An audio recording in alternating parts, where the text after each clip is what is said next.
Welcome to another episode of Girl Damn Podcast with me, Aeon. And today, I want to talk about love, y'all. I really want to talk about love. So, I'm going to start today's episode with a post that I shared a couple of weeks ago. It was a tweet from Crystals of the Read. I'm going to read it. If you're not ready to get hurt, you're not ready to date. It's a possibility with every single interaction.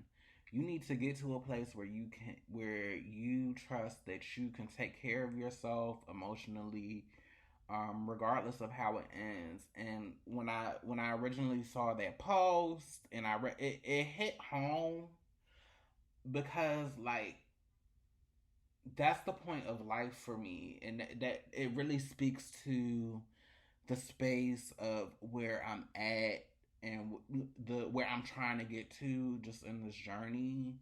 Um because that's the point of like loving people, like, and being human and having this experience. Like, you have you have to be in a position to, when you're dating and when you're loving, to risk it all. And risk it all in the sense of not making stupid or illogical decisions. But for me, when I meet somebody and if I feel a vibe and connection and I feel that it's safe for me, I'm going to be open to see where this interaction takes me. And I remember how I used to be, especially like early in my transition. I remember I used to tell guys like, "Promise me you won't hurt me. Promise me you won't hurt." As if niggas were ever good at, one, keeping promises, and two, not hurting their significant others. But it really spoke to an insecurity of mine because I had been abandoned before and I did have issues with love, as every young person does.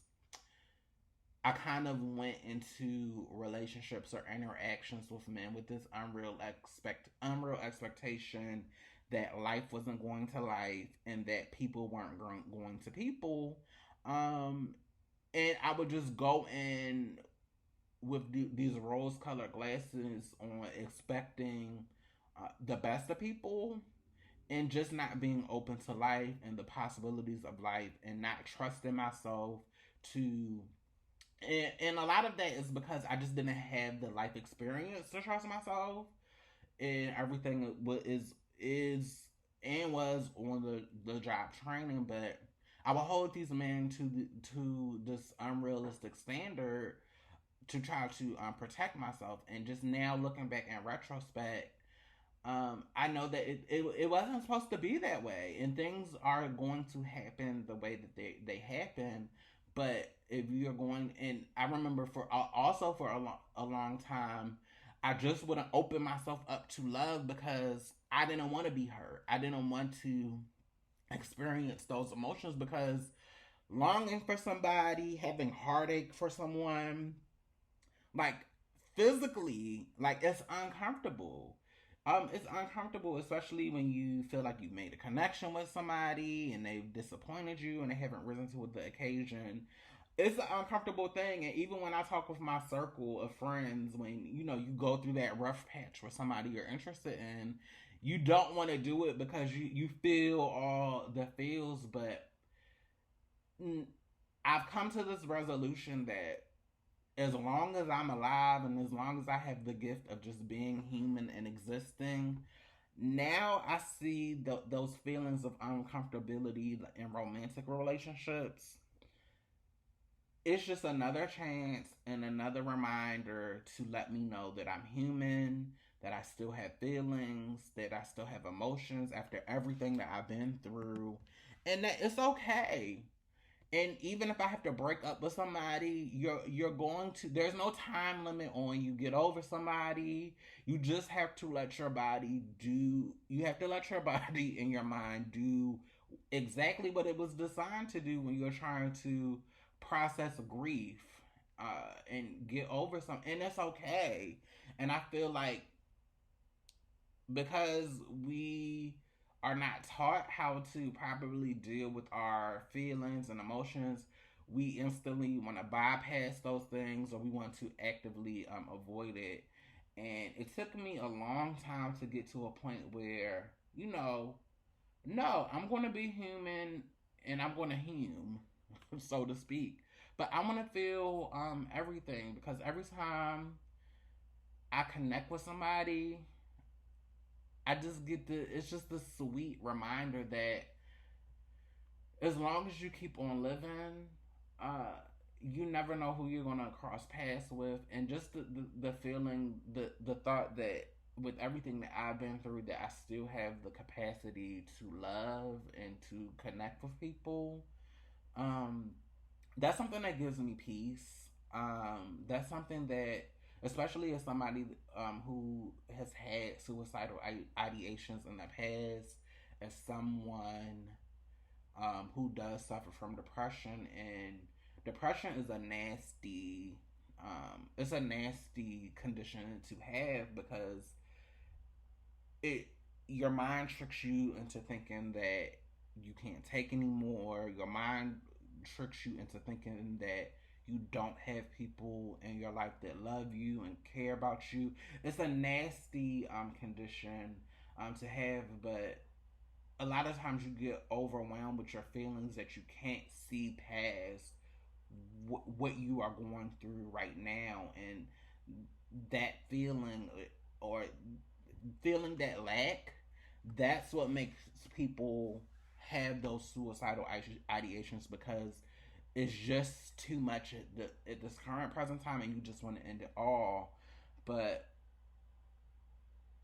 coming out of that and really doing the work to just envision a long and adventurous life for myself, and also really developing a self-care practice, and not just saying, now the hot shit is to say, oh, self-care, but really, what are you doing to pour into you?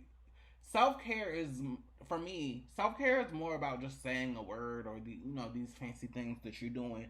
For me, over time, self-care is really letting me know that no matter what goes on, no matter how hard things get, that I have everything that I need, or I always have had everything that I need to take care of myself and get myself back to whatever condition that I need to be in, to be my best self.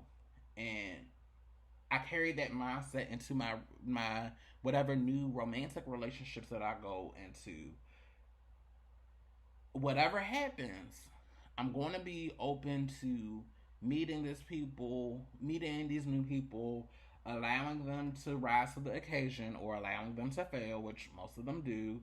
But no matter what happens, I love myself enough to protect myself.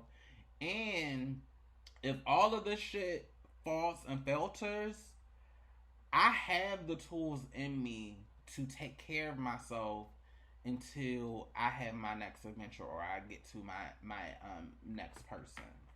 So Crystal's post, it just really hit me, because, and also, even though it would be nice to have a partner, and I would love to be have a partner, I would love to be married and have that life.